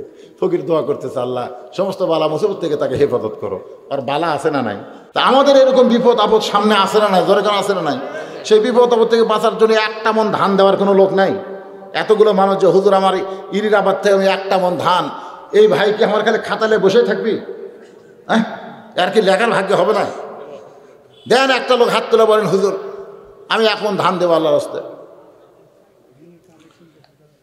আজকের মাহফিলের অন্যতম আকর্ষণ আমার বড় ভাইজান আলহাজ হযরত মাওলানা আতাউল গনি ওসমানী সাহেব মঞ্চে উপস্থিত হয়েছেন। শুভেচ্ছা, স্বাগতম। আজকের মাহফিলের প্রধান আকর্ষণের আগমন, সবাই বলেন মারহাবা। তিনি যে আসতেছেন, আমি কিন্তু আদায় করতেছি ভাইজান। এই ফাঁকে আপনাদের মধ্যে হাত তোলেন না কেন? একজন 1 মন ধান দেবেন। এইবারে গত বছর আমি জমি, গত বছর আমাকে এলাকার লিজ হয়, পত্তন হয়। গত বছর যারা জমি পত্তন নেবে তাদেরকে ডাকে ডাকে আমি হয়রান হয়ে গেছি। পারে না, কারণ আমি যখন ইমাম হব, আমার পিছনের মুসল্লির খেয়াল করার দরকার আছে না নাই? যেরকম আছে না নাই? ইমাম খেয়াল করবে মুসল্লিকে, আর মুসল্লি ইক্তেদা করে ইমামকে। ইমাম যদি মনে করে আজকে সেজদার মধ্যে মজা লাগতেছে, আমি সুবহান রাব্বিয়াল আলা 101 বার কব, 101 বার কব, এই নিয়তে ইমাম যদি সেজদা থেকে মাথা না তোলে, আপনার বলেন তো পিছনের মুসল্লি কি মাথা লাগবে নাকি? অনেক মুসল্লি মনে মনে কবে 3 বার সুবহান রাব্বিয়াল আলা বললি হুজুর মাথা তোলে, আজকে মাথা ডাবাইছে আর তো মাথা তোলে না, মনে হয় হুজুর মরে গেছে, না হয় ঘুমাইছে। অথচ আল্লাহ নবী বলেছেন, অসজুদ ওয়াক্তারিব, তুমি সেজদা যখন করবে তুমি আল্লাহর নৈকট্যে পৌঁছে যাবে। কারণ সেজদা না, সেজদা হলো দিদারে ইলাহি। জোরে কারণ সুবহানাল্লাহ। আপনি বলেন তো, যখন ইমামতি করবেন তখন কি আপনি সেজদার মধ্যে ঢুকতে পারবেন? সাইদ ইবনে আমের বলেন 5 ওয়াক্ত নামাজ আমি পড়াই, কিন্তু আসসালাতু মেরাজুল মুমিনিন, নামাজ যে মুমিনদের মেরাজ এটা আমি বুঝতে পারি না। এই জন্য আমিরাল মুমিনিন এশার নামাজের পরে আমি আল্লাহর কোরআন তেলাওয়াত করি। আল্লাহর কোরআন যখন তেলাওয়াত করি, ইজা যুকিরাল্লাহু ওয়াজিলাত কুলুবুহুম, কোরআন এমন একটা জিকির যে জিকিরের কারণে আপনার অন্তর সমূহের মধ্যে জিলজালার কম্পন সৃষ্টি হয়ে যায়। ওয়াইজা তুলিয়াত আলাইহিম আয়াতুহু জাদাতুহুম ঈমানান, কোরআনে আয়াত তেলাওয়াত করলে আল্লাহ ঈমান বাড়ায় দেয়। ওই কোরআনের মধ্যে আমি নিজের অস্তিত্ব বিলীন করে কোরআন তেলাওয়াত করতে করতে এক সময় তাহাজ্জুদের সময় হয়, আমি তাহাজ্জুদের নামাজ পড়ি, আমি আল্লাহর জিকির করি। দরজায় কে যে ডাকতেছে এটা আমি নামাজের ভিতর থেকে, কোরআন তেলাওয়াতের ভিতর থেকে শুনতেই পাই না। শুনতে যদি না পাই তাহলে দরজা কেমনে খুলবো? ওমর ফারুক চিৎকার করে বলতেছে, রে ইয়ামিনের জনগণেরা, আমি অর্ধ পৃথিবীর খলিফা হইয়া মদিনার অলি গলিতে ঘুরি, আর তোমাদের প্রধানমন্ত্রী মদিনার অলি গলি না, ইয়ামিনের রাস্তায় না, সঙ্গে আল্লাহর এরিয়ার মধ্যে ঢুকে যায়। সুবহানাল্লাহ বলেন। সমস্ত জনগণ কামদের বলে, ইয়ামির আল মুমিনিন, আমাদের প্রধানমন্ত্রী সাইদির নামের সারা রাত কোরআন পড়ে, নামাজ পড়ে, সে ঘুম পাড়ে না। আমরা যদি এটা আগে জানতাম তাহলে 4 নম্বর অভিযোগ আমরা করতাম না। আজকে সর্বসম্মতি কর্মে 4 নম্বরকেও আমরা উইথড্র করে নিলাম। লিল্লাহে তাকবীর। লিয়াবলুয়াকুম আইয়ুকুম আহসানু আমালা, যে সুন্দর আমলের কথা কোরআনে আল্লাহ পরীক্ষা নেবে, এইরকম মানুষের দ্বারাই সুন্দর আমল করা সম্ভব। আপনারা বলেন ঠিক কিনা? আজকে আমরা যারা দুনিয়াতে আছি, আমরা অনেক সময় আব্দুল আলিমের গান শুনি আর মাথা ভোগায়। কোন বনেরই পাখি তুমি, কোন বনেরই পাখি তুমি, আইলারে কোন বনে, আবার কোন বনেতে যাইতে হবে, পড়ছে নাকি মনে। গানের অর্থ কি? আমার হীরামন পাখি, আমার প্রাণ পাখি, তোরে কোথায় রাখি পাখি রে, সবে মিশে আর ফাঁকি। এক পলকের নাই ভরসা, মিশে সকল আশা, যে কোনো সময় মৃত্যু হবে, গোরস্থানের পাশে মাদ্রাসা, যে কোনো সময় কবরে যাইতে হবে, কমপক্ষে 50,000 বছর থাকা লাগবে। সেই কবরের পাথে জোগাড় করে আল্লাহ যেন আমাদেরকে কবরে যাওয়ার তৌফিক দান করে। সকলে বলে আমিন।